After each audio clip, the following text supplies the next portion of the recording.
నామములో ప్రపంచ దేశ ప్రజలందరికీ, భారతదేశ ప్రజలందరికీ ప్రత్యేకమైన వందనాలు తెలియజేస్తూ ఉన్నాం. క్రైస్తవ్యానికి ప్రాముఖ్యమైనటువంటి ప్రత్యేకమైనటువంటి దినాలు యేసుక్రీస్తు సర్వ మానవుల పాప పరిహారార్థమై కలువరి సిలువలో ఆయన తన ప్రాణాన్ని పెట్టాడు. అది గుడ్ ఫ్రైడేగా మేమందరము ప్రభువుని కనపరుస్తాము. అంతేకాదు మూడవ దినాన ఆయన సమాధిని గెలిచి మృత్యుంజయుడై తిరిగి లేచిన దేవుడు. అది ఈస్టర్ పర్వదినం. క్రైస్తవ్యానికి చాలా ప్రాముఖ్యమైనటువంటి పండుగ దినాలు గుడ్ ఫ్రైడే అండ్ ఈస్టర్. యేసుక్రీస్తు జన్మ మరి క్రిస్మస్ రోజున మనం అత్యధికంగా ఘనంగా జరుపుకుంటాం. దానికంటే ప్రాముఖ్యముగా ఆయన పునరుద్ధానుడు అవ్వడం అనేటువంటిది చాలా ప్రాముఖ్యమైన విషయం. ప్రపంచంలో ఎంతోమంది మరి మరణించారు. ఇప్పటికీ వాళ్ళందరూ సమాధుల్లోనే ఉన్నారు. కానీ యేసు ప్రభు సమాధి ఒక్కటే ప్రపంచంలో ఖాళీ సమాధిగా చరిత్ర ఆధారాలు ఉన్నాయి.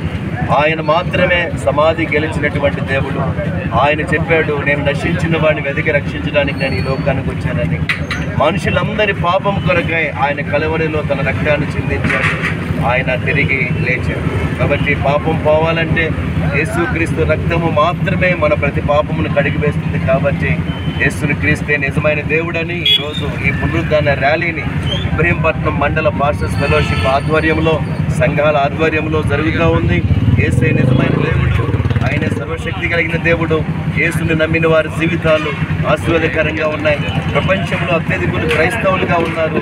ఎంతోమంది రాజ్యాలు, రాజులు ప్రభువుని నమ్ముకొని మరి సంతోషంగా ఉన్నారు.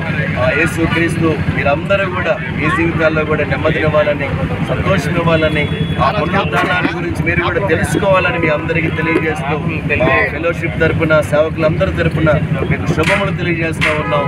దేవుడు మీకు క్షేమాన్ని దయచేయను గాక. దేవుడు మీ వ్యాపారాలను దీవించును గాక. కుటుంబాలను వర్ధిల్లింప చేయను గాక. యేసే నిజమైన దేవుడు, యేసే సజీవుడు, ఆయన మృత్యుంజయుడైనటువంటి దేవుడు. దేవునికి మహిమ కలుగును గాక.